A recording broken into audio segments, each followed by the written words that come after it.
Welcome to Glow for Hope, sparking conversation on mental health, where we break the silence, build community, and ignite hope. We're here to talk about what really matters: mental health, wellness, and the conversations that help us all feel seen and supported.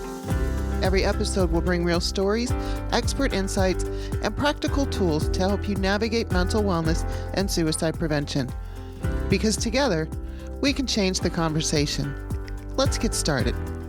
Welcome to Glow for Hope, sparking conversation on mental health, where we spark conversation, create community, and ignite hope around mental health and suicide prevention.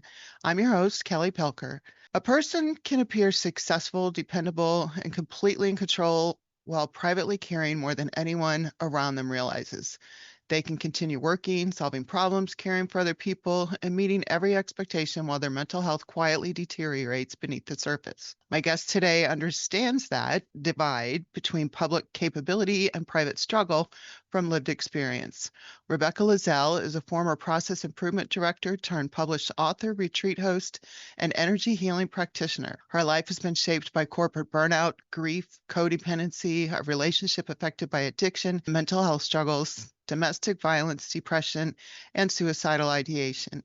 Eventually, Rebecca had to confront not only what was happening around her, but what years of holding everything together had done to her identity, her mental health, and her ability to trust herself. She is now the author of the memoir, What the Up Was That, and the year-long mindfulness journal, You Can Effing Do This. Her work supports others who may appear highly functional on the outside while privately feeling overwhelmed, alone, and close to unraveling. Rebecca, welcome to Glow for Hope. Hi, Kelly. Thank you so much. That was an amazing introduction, and I was like, holy shit. Well, there's so many different pieces to your story, and I You're don't, I don't right. want to assume that I know when it truly began for you. So maybe, when you look back now, where does the story begin? Yeah, and thinking about that question, it's complicated, right? I think there's a lot that begins really early on, Hmm. things that you do when you're a kid and I've always been an overachiever and I've described myself previously as like a type triple A borderline OCD person, so we have these like archaic, antiquated type A, type B personality concepts. And I was always on like the very edge of okay with type A, super planner, never procrastinated about anything, always, total perfectionist, like epitome of perfectionist as even a child, in school. I Hmm. got all A's in school, always doing sports, always doing extracurricular activities, this constant overachieving mentality. And I think that my parents got divorced when I was a kid. I don't think that, but they did. They did get divorced when I was a kid, and that has a huge role to play. There's a lot of research out now about standard sort of things that happen to kids when their parents get divorced and abandonment issues and things like that. And I never identified with any of that. I was always like, Until no, later. like, yeah, right. Until it got shoved down my throat. And I was like, oh, okay, maybe, like maybe I am having a problem here. And so I think that I had a lot of coping strategies, which was outward success. And it made me feel good too. Like getting good grades made me feel good and participating in Hmm. sports, even though I was horrible. I did every single sport in high school possible. I was the best cheerleader and the worst athlete. But like, I had friends, I went to college, I did some of the sort of standard American dream type things and just kind of live my life. And then I graduated from college and I was time to be in the corporate world. And I did what you're supposed to do, right? Which is like get a job and climb the corporate ladder and make more money and have a better title. And that seemed very fulfilling for a really long time until I, until it wasn't. Until it Hmm. wasn't. And so about 10 years ago is when I really started what I would consider like my mindfulness spiritual journey as an adult. Didn't really grow up in a religious household, kind of grew up in a metaphysical woo-woo place anyway, so I'm a little bit more on the woo side maybe Okay. than other people. And I love that place, but I totally get that not everyone is there. And I've been around I, some woo woo woo yes, people, so yes, the triple woo. I love that. And so what happened was I took a mindfulness course at work. So I want okay. to say it was right around COVID, and shit hit the fan, and they were trying all these kinds of things. And there was this 8-week mindfulness course. And I was like, oh, I really want to do this. It was only like 20 people got selected. It was 2 hours a week. And it was like the tipping point, I think. It was the beginning, and really started opening things up about like how I wasn't as present as I thought I was. Maybe I thought, thinking about this now out loud, I'm like, was presence and loyalty kind of mixed together in my head, Hmm. being like loyal to people, but not necessarily present with my own life. And so this was in my second marriage, and there were all kinds of things. There were spiritual groups around town that I was like, hey, I want to join these spiritual groups, and just started having more conversations with people about like what is spirituality. And I had a podcast that I even did for a while around spirituality, trying to figure out what that meant to me. And as I started becoming more present, the things that were just status quo in my life and some of the issues started to bubble up and become a little bit like, not more obvious, but like started to actually become apparent. And Okay. I think the abandonment issue, for one, is a really interesting one. Like I said, I never really identified with that. My parents got divorced. My dad moved away. Okay, I was 8, like whatever.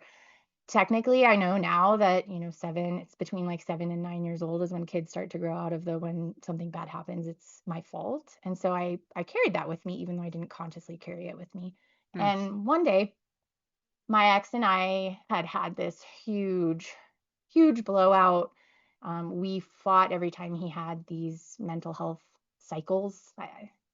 But like, I'm not a I am not a clinician, so I can't diagnose what he had, but he had Right. these cyclical mental health issues. And we were coming out of one, or we were going into one, and it was somebody's birthday, and he'd woken up really early in the morning. And normally he would write a note or text me, hey, this is where I'm going, like I'm going to the gym, or I'm going to the grocery, or like whatever. And it was just like the combination of things that happened that morning. I woke up, he wasn't there. There wasn't a note. I didn't know where he was. There was like some weird thing that got left on the kitchen counter, and I can't remember what it was, but the information I received from the thing that was left on the counter was like, oh, he went to go to the thing, that the party, without me. He left to go to the party that we were going to go to today without me. Hmm. And so I'm starting to get really like, oh my God, what's happening? And I go into my garage, and the car is gone. And I'm in a bathrobe, and I literally am like in the fetal position on the garage floor crying because I thought my ex left me. Like And left you for good, yes, or just went to the yes, party. left me. Well, Okay. went to the party. And then of course my mind was like, we went to the party, and he also left me, Okay. because that's very rational and makes a lot of sense.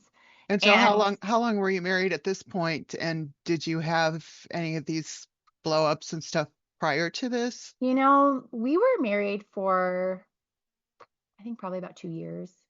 And we were together for about 18 months before we got married. And we went the first like 2 years of our relationship without, no, without any major blowups, without me knowing about his mental health issues.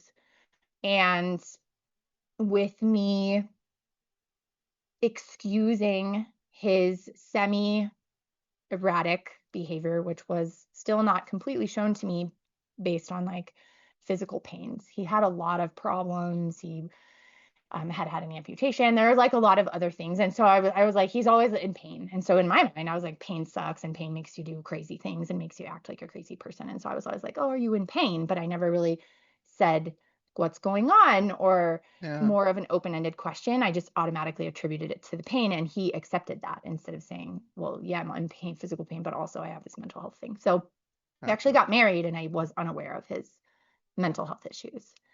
And so the abandonment, codependency, which every time I say that word, I want to fucking throw up. I do not like that word, but like it's true. It's what was happening. This like enmeshment, this complete loss of myself in him, and the walking on the eggshells, and always like trying to say things differently and do things differently because it would make him happier or less of a problem for him. And so Mhm. that escalated at the same time that this sort of spiritual mindfulness presence conversation was going on in my head and in my body. So I was doing these two things simultaneously. I was getting more and more meshed with his craziness and with what was going on in his life and losing myself, but also really trying to grow spiritually and ask these questions. And eventually it culminated in him going to rehab for 30 Okay. days. We had used the D word, the divorce word, like a month Mhm. before that, and I was like, I don't know what to do. Like, you're trying therapies, like I'm doing therapy. Like, I just there's a Did he have an complex. alcohol problem or a drug problem or He it was really complicated. It was okay. it was a chicken and the egg situation. So it was hard. I couldn't tell from the outside if when he smoked weed, right? Because we live in Colorado and you can. So when he Mhm. smoked weed and drank, if that triggered the mental health issues or the cycles, or if it was the other way around. The cycle started and then he would abuse the substances. And Gotcha. so it wasn't like all the time, but I had no idea what else to do. And I actually found a place locally that focused, instead of their website saying addiction and mental health, it said mental health and addiction. And I was like, oh, I like the order. Like they focus a lot on the mental health. And so he went to rehab. And that was really a wild, eye opening opportunity for me. 30 days away from your spouse is a really interesting time period. Mhm. Allow if you're willing to do the work and self-reflection and things like that, you can really learn a lot. And I learned a lot. I attended some family therapy that was offered for the spouses and partners and siblings and parents of the people in the rehab facility, and I got immediate validation of 99% of the behaviors that were going on in our relationship and the things that I was experiencing. And so that was eye-opening because Yeah. I had been learning that I was the crazy one, that I was making things up and that I was remembering things wrong. And it was like, well, actually, all these other people are reporting like similar situations. And while, they're not me and they don't know what's going on here, like But it was maybe him there is. making you feel that way or Right, believe exactly. that way. Exactly, Yeah. exactly. And so Manipulative type of it things. exactly. And so it was like, maybe I'm not as crazy. Like, is it? Maybe it's not me. You're like, what the hell? And that was actually when I also realized, like, oh shit, like I have friends, but like I have nothing. My entire life revolves around being the breadwinner so that we can support the lifestyle that we live, which includes him never having a full-time job, always being able to pursue whatever creative efforts that he wants, and like all this enablement, which which I thought came from a place of love and support, and it did come from that place, but also ended up being like, well, what about me? And so Mhm. this 30-day period was really where I was able to be like, all right, like I need something. And I did a lot of therapy. I did a lot of other therapies as well during that 30-day period. I came up with this spirituality podcast, which I was like so excited about, and it ended up being like this huge thing. He'd been wanting to podcast for a while. He was a vision. He probably still is, right? A visionary, but he has trouble like enacting things in real life. And so I came up with the podcast on like December 4th. I released 5 episodes on the 5th of January, and I was doing it every week. And I asked him, I said, hey, I want to have you on my podcast. And he said, no. And I was like, what? Like, don't you want to, like, I'm your wife. Like, don't you want to support me? Right. And it came out later, like, he was like jealous because he'd been wanting to do a podcast for like however long. And then he didn't, and I did because that's who I am. It's like I want to do Mhm. something and then I do it. Um, and so over that next year, things seemed like they were kind of getting better. Like his mental health cycles went from like every 6 weeks to every 10 weeks. And in my head, I was like, that's a huge improvement. Like we're still having them. We're not yet employing the tools. And I still use the words we, even though it was his responsibility to Mhm. employ the tools that we were learning. Um, and we were doing all the things. I'd been promoted a couple of times at work, to positions I had created for myself, right? So really cool, like exciting stuff. And we went on this big trip. We drove to Alaska in that fall. We were in a camper, like a 200 square foot camper for like 24 days. That's And, challenging. and we killed it. We killed it. One day we had this like little tiff and it lasted for like an hour. And then he came to me and he said, "Look, I'm sorry. I did this. I'm reacting this way because you said this. And this is how I interpret it." And I was like, "Oh, I didn't mean that. I'm so sorry," Hmm. and literally after the conversation, I was like, look at like how mature we are. Oh Like, my God. Like yeah, we did we it. communicated. Woohoo. Oh my God. And so we get back from the trip. He gets a new job. He's in this new job for a month. We agree we're just going to do the new job for a month and then we're going to sit down after a month and we're going to talk about, is the schedule working? Like, how do we need to adjust things? Like, expectations around the house and all of that. Mhm. And what he just at the very end of that month in October 2024, he went into a mental health spiral, unlike, I guess, any other one that he had experienced before. And it ended in an evening night of with domestic violence. His kid was there. Luckily, Mm. everything was fine with his kid, but um I don't to this day I don't know how long it was. I don't know if it was 5 minutes or 30 minutes because I just have no concept of time when that happened. And I have the details. There's a whole chapter that I am going to have a hard time reading when I do my audiobook that Uh, describes in detail what happened. But there was at one point when something kind of clicked and I said out loud to him, while he's like screaming and yelling or whatever, I said, we're going to get a divorce. Like we're getting a divorce now. And hindsight, like that's probably not the best thing to say to someone who's like raging out on you. right. But it was like I'm an extrovert, I'm a verbal processor, and that's what happened. It clicked in my head, and then I was like, oh, we are getting a divorce. Like this is over. Hmm. And then he screams and yells in my face, "No, everyone's gonna die tonight," and then runs away. And I'm just like, Oh, what whoa. the yeah. So that night, I called the cops, which I had never done before. There were probably a couple other times when I should have, now, but I'm as a spouse, and if there are spouses out there, that is a very hard decision to make. And I would never want to downplay how hard it is to figure out whether you need to call the cops on your mentally unstable Hmm. spouse. Um, there's so much going on and there's so many high emotions and it's so confusing. But I feel like now that I've done it and I've also seen it, I would be better at doing it when I really should. But it's one of the hardest things I've ever done. And the cops get there. My kitchen is a mess and I'm just sobbing. I'm just sobbing. I'm just saying, the cop is asking me what happened and I tell the cop and then while I'm saying it, I'm like, what is happening? I say something, this is what happened. And then I look at the cop and I'm honestly saying like, what is happening to my life right now? And the cop is continuing to like ask me questions and not really like engaging with that part of the conversation. But it was like Hmm.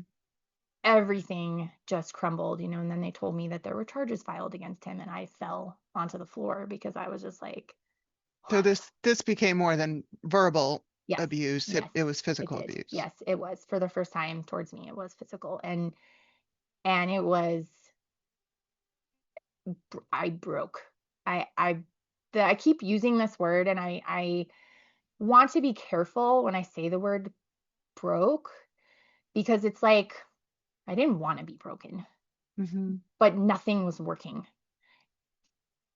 Thoughts were not going. Like understanding of words that were being said to me was not working. Like I couldn't eat. Like I mean just everything like Yeah. just shut down from complete overload. And so I think it was like my mom and my sister, and I've said this before, and the first time I told my sister this when I was at like a what is that coffee place called? Dutch Bros Coffee. Like I was like crying. I was like, I literally wouldn't be here without you. I was so broken, just like a non-functional zombie. Like Hmm. literally everything was fried and I couldn't do anything. And so that was the sort of not necessarily the beginning of my mental health struggles, but it was like the the deep dark volcanic eruption Mhm. aspect of my mental health struggles. And so So when you were you going through things already and kind of having this, dual life, like I'm this powerful person at yeah, work and right. so Yes. capable and leadership and this and that, and then at home you walk through the door and it's a completely different world. Yes. Yeah, we had been struggling. We'd been in couples counseling since before our wedding, and so there was always this dynamic, and my managers were well aware because I'm like I wear my emotions on my fucking pinky finger, and so I cry all the time, and I have a hard time holding it together. And so they're like, "How are you?" And I'm like, "Bah," like in my one-on-ones. I call it Um, passion. When you're passionate, yeah, when you're uh, passionate about something or passionate. someone like that, Exactly. that's when the tears flow, Exactly. and it's usually related to family. You are exactly right. So about 6 months before our domestic violence incident, I experienced my first bout of sort of depression. And I had depression before, but it was environmental. I worked this crazy job out of college and I hated it. I hated where I lived. I hated the schedule. And so it became this environmentally caused depressive state. And as soon as I moved away, like it resolved. Mhm. And but this was different. There was this incident with my ex where he made a comment. We were driving and we were going to a concert, and I was trying to turn left across this like really busy intersection, and I timed it like just right. There were cars in the middle also turning left, and I pulled out, and the guy that was turning left in the middle was on his phone. So he wasn't paying attention. So he like sort of tried to go, and I was like, "Oh, sorry," and no, nothing happened. It was no adrenaline rush even. It was we were all going like 3 miles an hour, and Mhm. I was like, "Oh, sorry." And my ex says to me, "Wow, you're such an oblivious driver," in front of other people in the car. And I was like, "Ouch," and I've been learning sort of like try to how to handle commentary like this, and I was like, Yeah. "Ouch," and he's like, "Well, it's true. Like you're a really bad driver." And I'm like, "What? Like, would you like to drive?" And he's like, "Yeah, I would." And I don't know what happened, but like in that interaction, something actually broke. It felt like a string or like a taut rope like broke inside of me. And Mhm. for about a week, I became this weird person where I didn't even he would want to talk about things just in general, and I just had nothing to say. It wasn't that I didn't want to talk to him, it's just that there was like this weird emptiness. I And think it's crushing to you maybe, that yeah, you're trying all of these things to better yourself and look at things differently and try to avoid the conflicts and everybody get along kind of stuff, and then one little silly thing just crushes it yeah, all those efforts of what you put exactly. It was the forth. straw that broke the camel's back, right, in this case. And so for about a week, we just didn't talk, and we went to therapy, and it was like I literally laughed in therapy because he's like bringing up all these things that I'm doing that week that I've been bringing up that he does all the time for like the last 5 years, and I'm just laughing because I'm like I cannot believe this is our first appointment with a new therapist, and she thinks I'm the depressed one. I mean, I am, but like not normally. So we try to have this conversation on the weekend, and he's like, being all loving. And I was like, okay, he's like, what do you need from me? And I was like, I really need you to apologize. Mm. And he goes, well, I'll apologize for how I said it, but I'm not apologizing for what I said. And I said, so you think I'm a horrible driver all the time. Let's be clear. I have a perfectly clean driving record, and he had like 12 accidents in 12 years. So, like, just set the record straight from a factual basis here. So I said, so I'm an oblivious bad driver 100% of the time. And he said, oh yeah. And I just looked at him and I was like, I can't do this right now. Like I cannot. And I went home and I slept for 16 hours. Mm. And I got up the next day and I was like, I don't know how to fix this, but like something is wrong. And so I was going to therapy, and like we never we this is like there's got to be a clinical term for this, but we agreed that the only way to solve this problem was for me to never drive with him in the car again, That's which kind is of hard. crazy. This isn't a boundary. This is like I don't even know. Again, there's definitely It's like a avoidance. concept. Yeah. Or I don't like, I was literally like, all right, well, the only way for this to not be a problem, if you think about me being this kind of a driver 100% of the time, is for me to drive only when you're not in the car. So that means you have to drive all the time. When we go out, you're going to be drinking as an adult and you're going to make your own choices, and then you're also going to be driving. So like, and he was like, yeah, that's fine, no big deal. And so it was like there were a lot of cases where something like this would happen where I would have to like majorly adjust my behavior, but it was the first time where I was kind of like, this is fucking crazy. But I Hmm. did it because I was like, reduce the conflict. This will be fine. So So, is that kind of part of your training and stuff that you went through with, you're supposed to be professionally trained in how to recognize things that don't work. you know, So how difficult yeah, was it for you to recognize that it was happening in your own life and you couldn't even apply those changes or I, those things that you knew to yeah. your own life? I think there was a lot of self-gaslighting, and I've used that before when talking. I made a video about it the other day on like social media. And it's the I get told something and then I start being like, "Well, wait, am I a horrible driver?" Like in this case.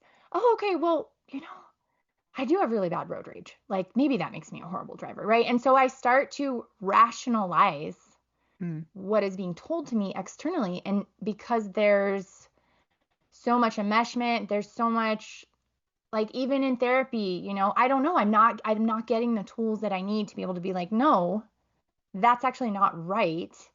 hmm. And I am categorically the better driver here if we're talking about from a pure data and factual perspective. And all I ever did was work with data in my job, Right. but for some reason it just couldn't apply. And it was because I don't know, it's like love or lust or So was there a point where the pressure of your professional life and the reality of your personal life kind of started to collide? yeah. And that was really after the domestic violence incident Okay. later in the fall, because what happened was like immediately I emailed my manager and I said, look, family emergency, 3 days off. It's just like a Monday. So Tuesday, Wednesday, Thursday, I've got my managers in another countries trying to call me to make sure everything's okay. And I'm literally like, I cannot. Mhm. Um, so I go back to work that Friday for a half day. Actually, not even for 2.5 hours.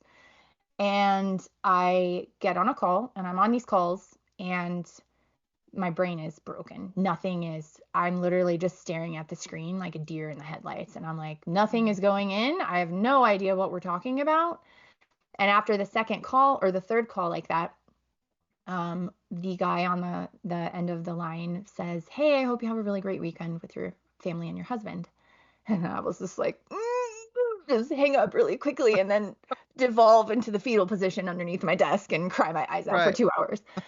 So I was like, "Ooh, this is not working." But I was like, I need this job. Like, and so I spoke to my manager and I ended up working half days for 3 weeks. And it was hard because Mhm. again, I was not working. My brain wasn't working. I was taking notes, like feet and AI notes weren't a thing as much as they are now, right? And I was like feverishly taking notes. Someone would ask me a question and in the middle of my answer I would forget the question, which Mhm.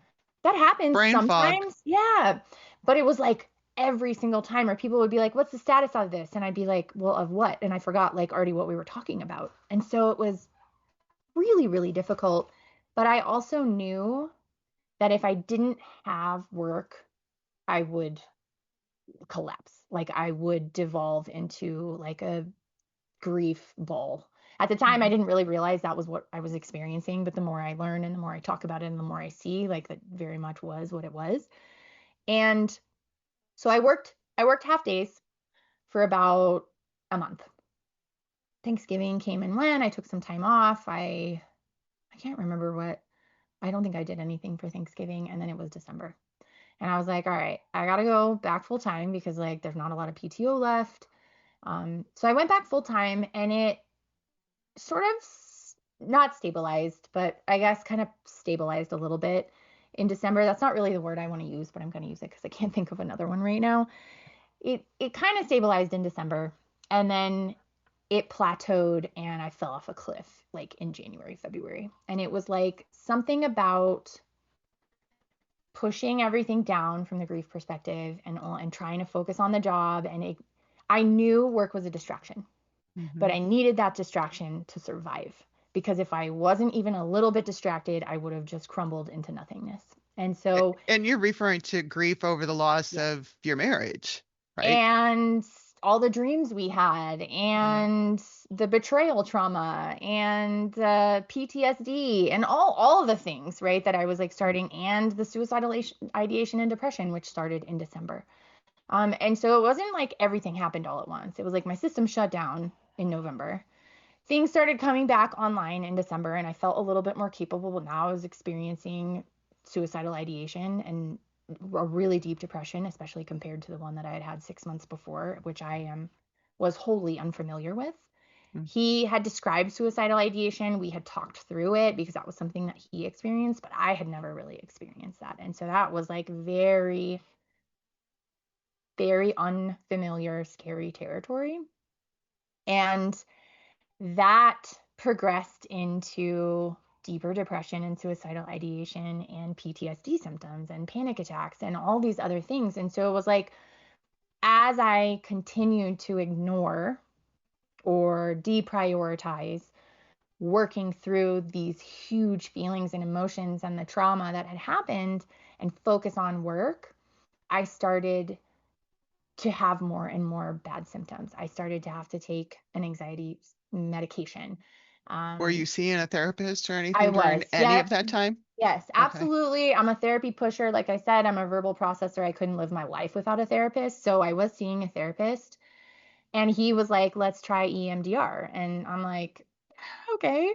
Because I'm like, whatever, I want to try anything. I feel horrible. Everything is so horrible. I've never had panic attacks before, and I'm having panic attacks. Like, what the fuck?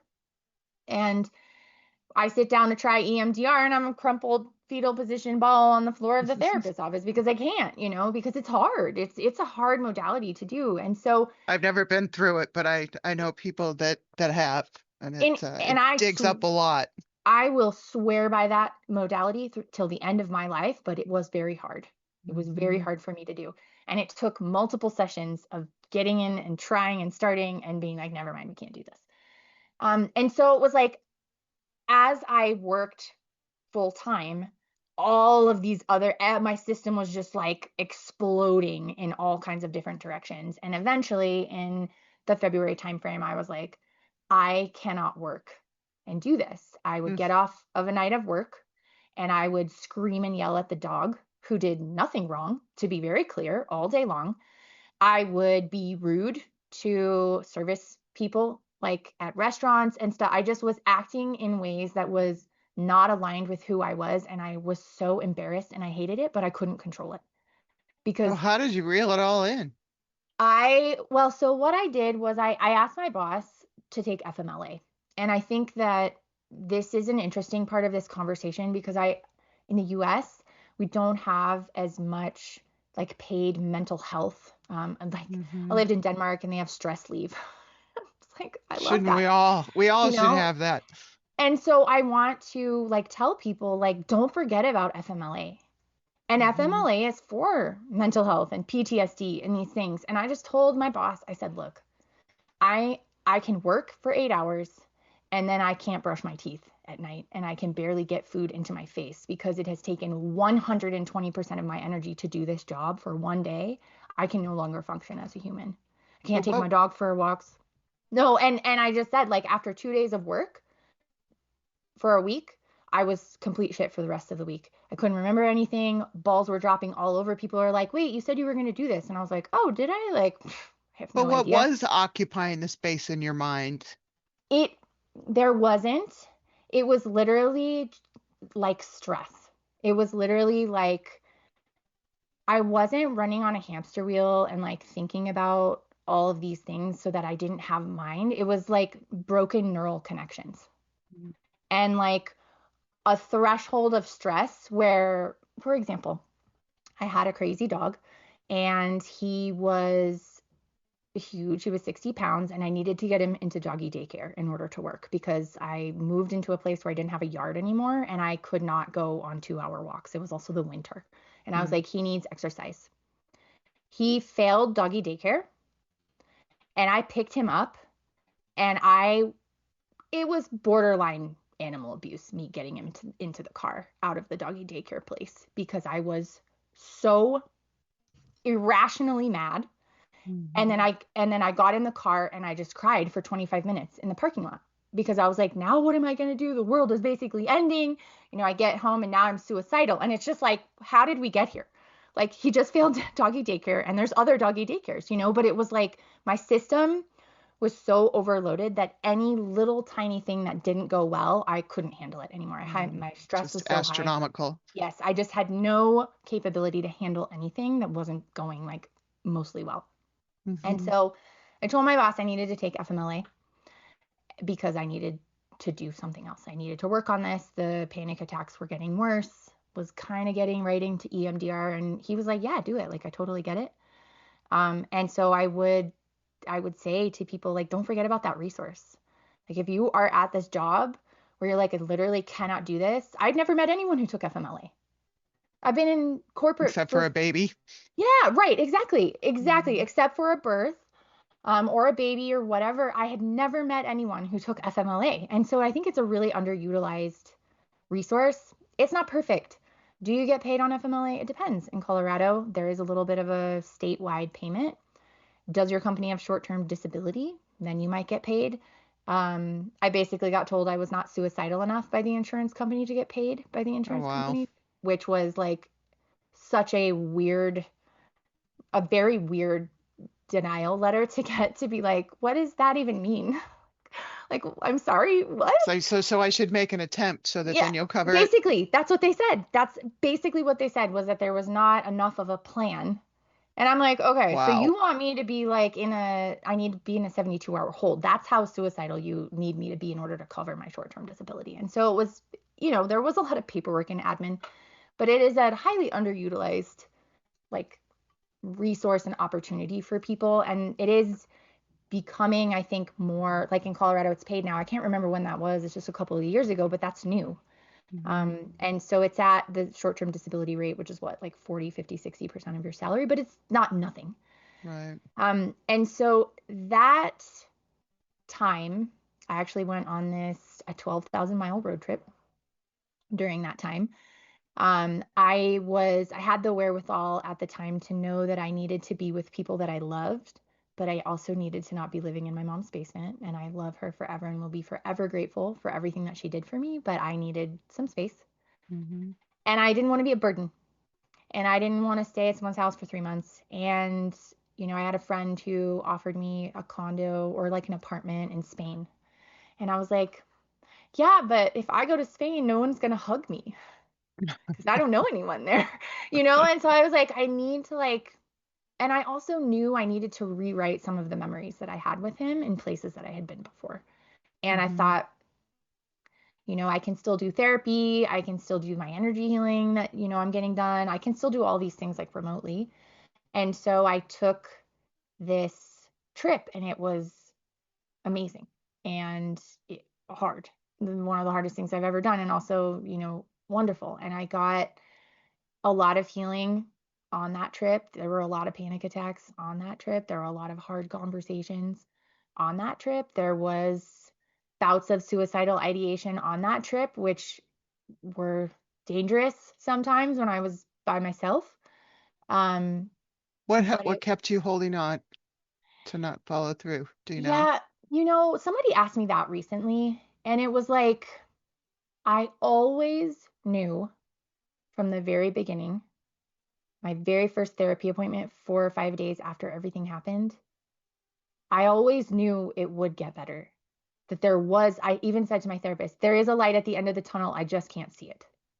So that's a testament right there that, number one, being able to recognize it in yourself that you needed some help and you reached out and got the help, which is hard for so many people to do. Yeah. And then hanging on to that hope from the very start. that there is a light at the end of the tunnel, and it's not a train. Right. And I just kept saying, when I started EMDR, I said, this is like something different that I haven't been doing. And like, this will help. And like, when the first session, when I just cried for like 20 minutes on my therapist floor, and he's like, well, we're not going to do this today. I'm like feeling shame and disappointment. And like, I can't even believe I can't do this, And I'm like, but the tunnel does have light in the end. I just can't find it Mm-hmm. yet. And so I don't know if that is a result of the spiritual work that I did, because people are like, well, you just lose hope sometime. And I was like, I mean, sometimes, like, it would be like, yeah, like I would really go into these negative spirals, or I'd be jumping off cliffs in my head with panic attacks and stuff, and I wouldn't be able to see that. But it always came back to like, but there is light at the end of the tunnel. It's just like so long. I don't know how Mm-hmm. long it is. Like, I can't tell how long it's going to be, and I don't know how long this is going to take. And I'm a more patient person now than I've ever been in my whole life, but I was still kind of like, before I went on my road trip, I told my therapist, I said, I'm coming in 2 days a week for the next month because we're fucking doing this. Yeah. Like, I will be completely through the EMDR therapy with this incident with my ex before I go on my trip. And so some of it was like really pushing hard, Yeah. It wasn't just kind of organically being like, all right, I feel like I'm ready, let's try it. It was like, no, we're fucking digging in, nails into the carpet, like, we're doing this. And I don't know that that's the right approach. I don't know that that's the best approach for anybody, but it was like, at some point there was this like, I've always been a growth mindset, and it was like, if I don't do the work, how will it get better? I won't get better by just wallowing. Mm-hmm. Like, I have to try something. And yeah, EMDR took 3 months. So it's not overnight either, but it was like every time I did something new or learned something new, it was kind of like, okay, well, this is a new tool. Like, this is a new thing that I couldn't have done before and that I'm doing now. And like, this will get me closer. Mm-hmm. Wherever the light is, whenever that light is, like, it will get me closer. And I did finally get to a point where I could start seeing the light at the end of the tunnel in That's June. good. I randomly listened to a podcast about Dr. Joe Dispenza and his meditations, and he was like, "Oh yeah, I do these retreats," and I was like, "Done." I don't even know how much it costs, but I'm going. And it was like this week in my road trip where the family I was going to stay with was like, "Oh, we're not available anymore," and I was like, "Oh, perfect. I'll go to Mexico and do a meditation retreat." And so the like third or fourth day that I was there, I was part of a study, because they do a lot of research Mm-hmm. during these meditation retreats. And as part of the study, I had to complete this video journal at the end of every night. And on the third or fourth night, I literally said to the video journal, like, this is the first day I have felt like myself in 9 months. Well, And so at that point I was like, all right, the light is there. Like, one it's a one day. glimmer. It's a Yes. glimmer. Still don't know how long it A is, spark. right? Exactly. But the Yeah. light is there. Like, one day where I can be like, wow, I feel like me. Now, whatever that version of me is at that time, I still didn't, I'm still working on that. But Right. Right. but it was like, S- finally. Yeah. So did the people around you, your friends and your mom, and did they know that you were having these suicidal thoughts and everything, or did you keep that inside? I went to a psilocybin based retreat in December, and that was where it started. And so all of the women at that retreat knew, because um, I kind of I like made a scene, like I had to like leave, and I felt like I needed to put myself in a straitjacket so that I wouldn't like grab knives and forks and just like stab myself to death in the kitchen. And so the facilitators of the retreat were like, "Hey, like, you know, you're we're worried about you, and like, this is going well and the retreat's going well, we're worried about you, and in order to like keep an eye on you, we're going to tell, there's like 5 other women there, and at this point we're like best friends." So Mm-hmm. I was, she's like, "We're going to tell these people." And I was like, "Okay, like, that's like helpful, I guess, to have people watching out for you." And I was shocked. I wasn't really embarrassed. Yeah. I literally again was like, what the fuck is happening? Like, But what? prior to that and going on your trip, but you weren't sharing any of those thoughts with anyone. And is there Is is there a part of you that I wishes somebody had noticed and asked I you? I did. I shared with one friend randomly, and I can't remember kind of like how it came up. Um, but it wasn't it was like not saying I'm suicidal. It's I said I don't have any reason to be here. You know, something like a little bit Mhm. less direct, but like pretty direct. Yeah. And she had been going through some grief and she has experienced depression before and she actually recommended an app, like a self-care app. And she said this will really help on like the really hard days. Um, you know, help you get out of bed, help you brush your teeth, help you just kind of human while you're like trying to get out of those. And then I did see an alternative doctor. And so I still have these supplements. Actually, I just took some today because I'm working on something else. But Mhm. I have these two supplements, and one was for anxiety and one was for depression. And they saved my life because I did still have to get a prescription anxiety medication for a little while, but Sure. I was able to avoid having to get on an SSRI or something a little bit more strong. And I've recommended these supplements to many of my friends now because they have the brain supplement has like no side effects, right? And it's I'm a like supplement person, so now you have me intrigued. yeah, so it's called serotonin. I think it's called by Apex Energetics, but so he's like a chiropractor, naturopath, Mhm. acupuncture person, right? And I mean, my dosage, like one day I took 15 of these because it was just like literally in the toilet. And what it did for me is it didn't take away the emptiness and it didn't take away the depression, but it did take away the desire to hurt myself. Mm. And so I was still low, but I wasn't gonna harm myself anymore. And so I felt like that was a huge win, Yeah. with a supplement being able to be like, all right, well, now I feel like just empty and dead inside, but like that's better than wanting to hurt myself. Mhm. And so I have now kind of since in the last year, told people a little bit more about that because I'm also like, again, these supplements changed my life. And like I said, I'm dealing with something now. And when I am having a day where I'm like, oh, I need just a little bit of support, I just take a couple and it can kind of help even things out. It never makes me like happy. I'm never like, oh, now I'm happy, but it's like now I'm just neutral or Mhm. not as sad as before. So Okay. So what still remains difficult or unresolved for you today?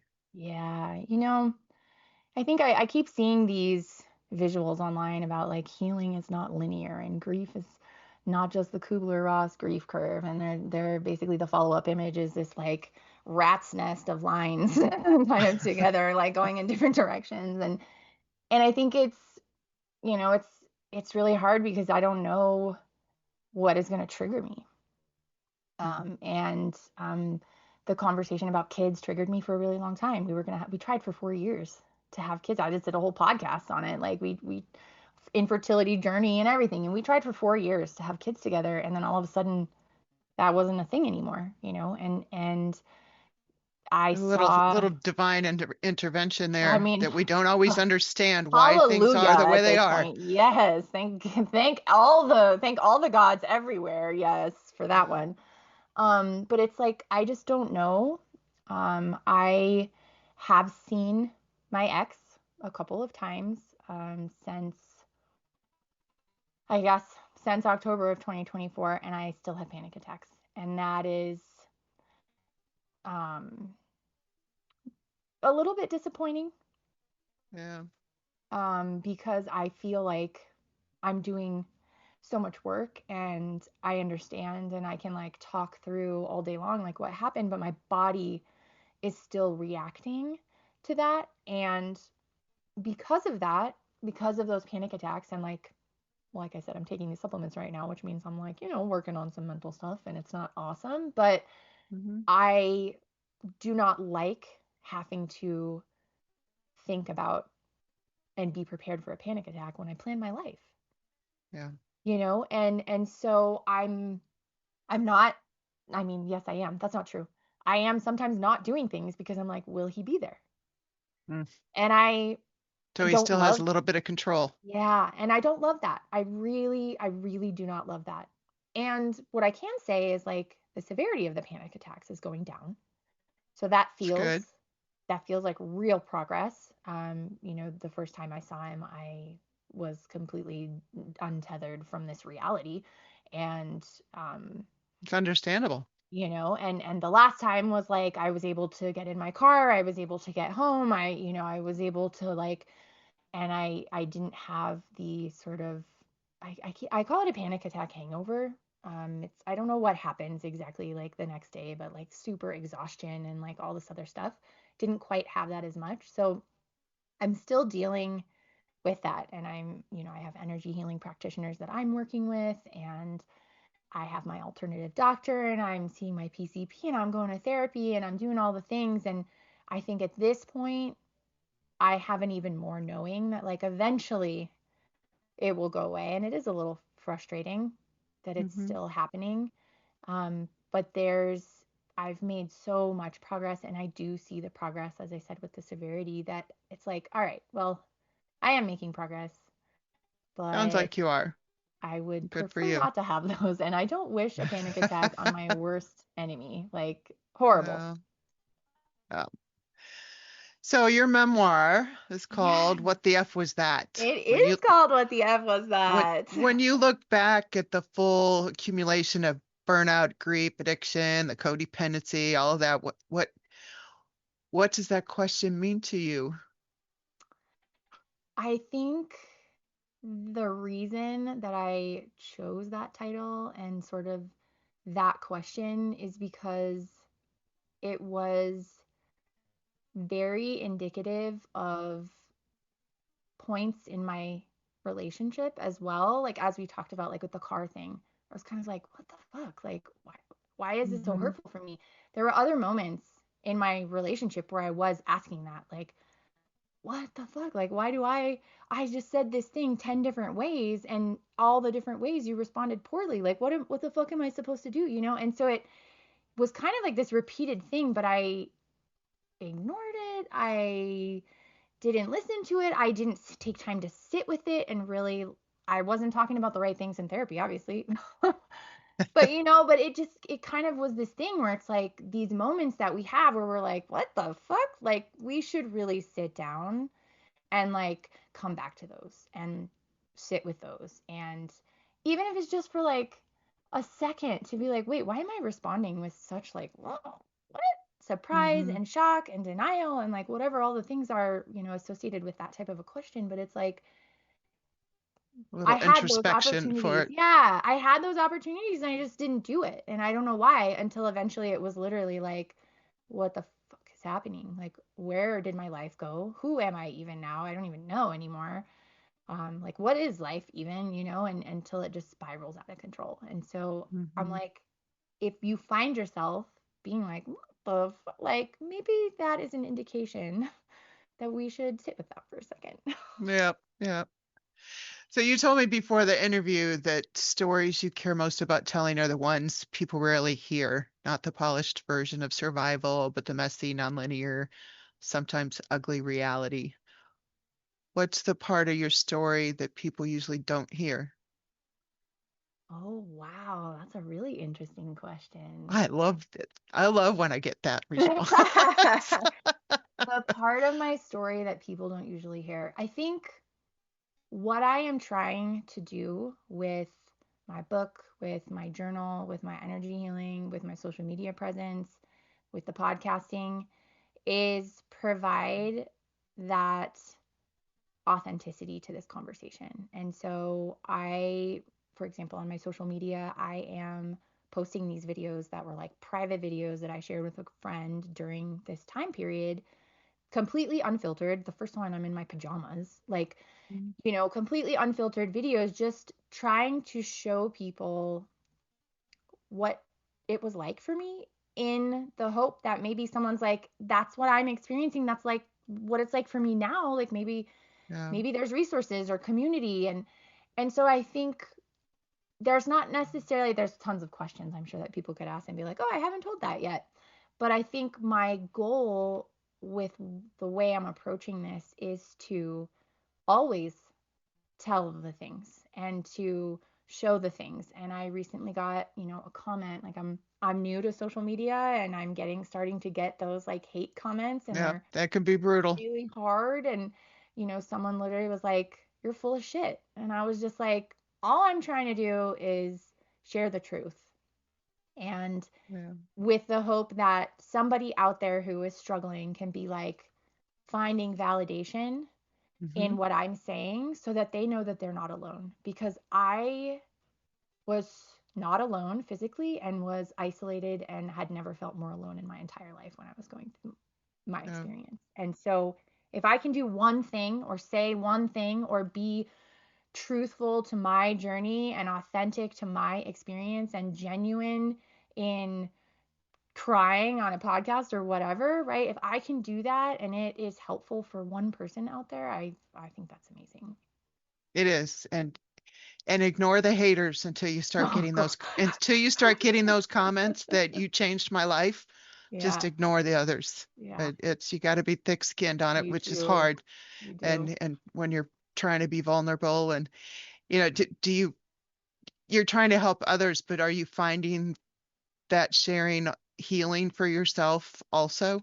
It's been a measure in progress. It's been very interesting, right? In process improvement, you always like measure where Hmm. you are in the beginning and measure where you are at the end. And so being able to see these videos that I'm creating and the content that I'm creating in the book, and the journal, like being able to see this is kind of like, oh, well, like I am making progress. You forget. You get so wrapped up in your shit sometimes, or you're having a really hard mentally week and you're just like, oh my God, I forget where I am. And so it's been this really interesting like milestone, review to just be like, oh, well, I have this series where I share about red flags in my relationship. And That was my daughter's Halloween costume. I love that. A big old red flag. She, no, she literally went around with and gave people these little red flags on a toothpick, and Oh they my would stick them on God. her shirt, and it was like red flags for dating guys or something like That's that. hilarious. That's hilarious. But like That that was funny. topic, I feel like for me shows growth in that like those are things that one I can own up to that I like missed. And maybe they're not red flags in Hmm. every relationship, but like I can see those now. And so for me, I'm like, now I'm getting into the dating world and like I need to be able to apply those things. And so being able having this video content where I'm like, oh look, like I did learn something. Like amazing. I love that.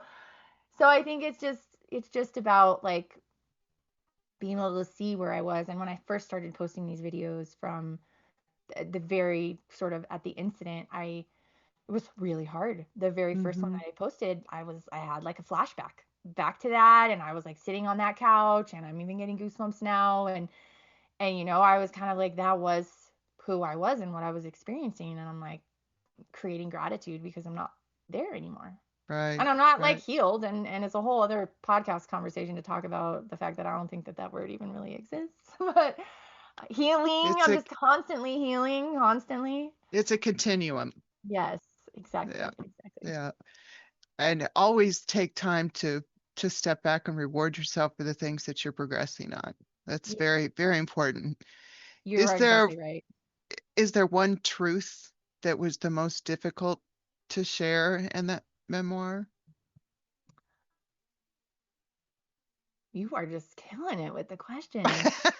One truth that was most difficult to share. I think as I dictated and wrote the memoir, it did definitely turn into this self-reflection activity. Like, yeah, I could complain all day about his behavior, but like somewhere in all that self-gaslighting, like there was something there. And I think that it in writing the memoir, I did more self-reflection than I have ever done in my entire life. And created really different conversations with my therapist and things like that. But one truth, I don't know that there's That's okay. I don't know that. Well, actually, I think And that it might be when you go to record your audio yeah, that that I figure it out. you're I gonna think figure that out. Now it's gonna be in the back of your head. I know, right? I what I will say now is like, and I haven't done the video yet on this, um, as like a red flag yet on social media, but one of the things I've been thinking about a lot recently was my ex would say things, really hurtful things to me, and then tell me that I deserved it, and that that's what I should be expecting because I deserve that. And I think that the biggest truth was that like I didn't deserve. I am way more worthy than any of that. More self Absolutely. like, and so it was like as I wrote the book and it's like I don't know where that went. I don't know where that self-worth went, but it got lost. It got forgotten, it got deprioritized, but like eventually it was like, I don't care what is going on. I don't care that the world is a dumpster fire. Like, we don't deserve to treat people unkindly, No. period. No one deserves unkindness. And I think it was like this bigger truth that came out where I was kind of like, well, actually, maybe, I deserve to have my behavior brought to light and shown what I was doing, what I was saying, how I was being, whatever it was, but like I actually didn't deserve the unkindness. There's a different way to approach Yes. that Yeah. than just, and you wonder where it went, and it's like it gets chipped away at over a Mm, long period of time, and that's a, you can't expect the healing to happen overnight either, because it took a long time to just get to to get that there. point. Yeah, exactly. Exactly. So you also created the year-long mindfulness journal. You I can you can did. effing do this. What did you need to learn how to do that you once believed you could not? Say that again? What did you need to learn how to do that you once believed you couldn't? And you're saying that you can do this. Yeah. I think it was self-prioritization in that case. And I think this goes back to all the things I learned in like the mindfulness courses and the spirituality stuff, and it was really like, and I've said this so many times. I just said this to a friend this morning, like if I don't prioritize myself, no one is going to fucking do it. Mm-hmm. And if that means someone wants to call me selfish, while I think that word has a negative connotation, like in society, it's not negative. If I'm not selfish, no one's going to be selfish for me, And so the mindfulness and the practices in there were all practices that I used. And some of that I still use today, in creating presence and space and prioritizing and saying, I am going to meditate for 15 minutes, or I am going to color in this coloring book for 15 minutes because it makes me feel more connected to me. And like, it's nothing, 2-minute breathing exercise, it's like, and maybe it's not any of those activities, maybe there's other Mm-hmm. things, but it's like, it was a reminder that like, I want to help people be able to prioritize themselves. And that, egotistical and arrogant selfish is very different than like just being like, you know what? I need 5 minutes. I need to just Yeah. go breathe outside for 5 minutes because I'm so stressed. And That's it's like, self-care, not yes, selfish. exactly, exactly, exactly. And so that was really what came out of that crazy creative project. I might have to make a meme about what I just said. Yes, girl, yes, get it. Oh, is there anything you hoped I would ask you, or anything you want people to understand about your story that we haven't talked about? Oh my gosh. Well, one, you asked great questions and you caught me really thinking for those two. So no, there weren't any sort of like other questions. I think Okay. I just like want to reiterate, like I'm not the expert. Like I'm not an expert. I'm not like a scientist or like a therapist. Like I'm just a person who had an experience and I want to share my story because I don't want people to feel alone in their experiences. And I'm not trying to like invalidate someone's experience by saying my experience. And I'm honestly like, someday if my ex decides he wants to share his own experience, I think that would be wild and interesting and curious. um Would you listen? Maybe in 10 years. I don't know. I think, I it's, won't reach out to him. yeah, I right. don't even know Yeah. his name, Yeah, so exactly. I think it's really all of our experience, like whatever you have experienced that has led you to listen to a podcast like this, like it's valid. mhm. Like it is valid. And there are people out there, you might feel alone, but there are people out there who have had a similar experience. Like we're not that different. We look different on the outside, but we're not that different. And yes, we all have different traumas and all that stuff. But again, I'm like, process improvement in me is like we're 80% the same and 20% different, right? So it's like we're not. I love that. I came from a TQF world in my corporate before I started this, and it's because I know you went Exactly. through uh Six Sigma or Yeah, whatever, exactly. and Exactly. it's like, man, that I went through a whole ISO 9000 Yes. certification Oh at the God, company I girl. worked at, and so Woo. I get it. Yeah. It's crazy, but you apply that to so many different areas of your life, Mm-hmm. and it makes a difference. And Mm-hmm. I would probably bank on that. That's a lot of what helped you stay strong enough to see the light, I that or have to always know that there been was a light. I've always been a very logical person too. And so this like balance, I think like I know some people who are just way more emotional and like intuitive and all of that. And I'm working my way that direction and I love that. But I think that Mhm. sometimes the logic would win over. And that happened the very first time I saw my ex. I like I said, I had complete detachment from reality. I was 6 hours away from home. I was like, I cannot stay here. I do not feel safe. Like I have to leave.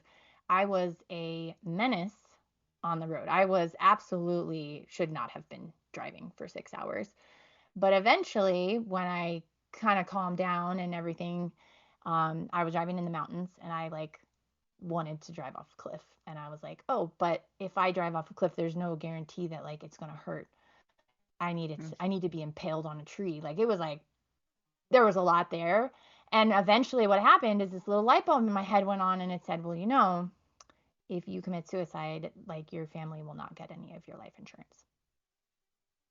Okay. You Whatever it know? takes to keep you here, and I'm Eggs sure glad and you stayed. yeah, and so that was the one little the logic, and I don't even know how like 100%. I'm pretty sure that's accurate, but it's like I'm not an insurance expert either. But I was kind of like, well, shit, I better not do that then. So it was like the logic when my brain is functioning, the logic can kind of come in sometimes and help ground me from these like Mhm. psychotic emotional situations. That's Where can listeners learn more about you and find your memoir, your journals, Yes, all that? yes, all that. So it's just Rebecca Lazzelle everywhere. Rebecca Lazzelle on YouTube, Rebecca Lazzelle on Instagram. I have a website, RebeccaLazzelle.com, where I have information about the book and the journal and all my services and the retreats and all the energy stuff. I got a blog on there too. Yeah, well, and we'll put a link to the site and the show notes and stuff for here. Yeah. But before I let you go, we if you listen to any episodes before this, I like to do this rapid fire round. I know. I'm nervous. I heard it on one of the episodes and I was like, fuck, I don't know how to answer these. It's easy. Don't overthink it. Just do the Okay, first answer. just going. Mountains, beach, or open road. Mountains. Quiet morning or late night reflection. Quiet morning. What's one word that describes you today? Bright. What is your quickest way to feel grounded? Quickest way to, oh, outside with my shoes off. On the grass or a beach? Oh, girl, I only have grass available to me, so Me too. I miss but the ocean. I'll take a beach any day. What is giving you hope right now? And you can do more than one word on that one. What is giving me hope right now? I'm struggling a little bit this week, so this is kind of a hard one, but I think there's always just like I know it'll get better. I just deep down I know that this is not permanent. Basically nothing in life is permanent. Like it will get better. Very good. Very good.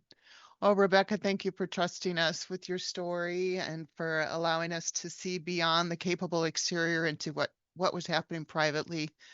Your experience reminds us that functioning is not the same as being okay.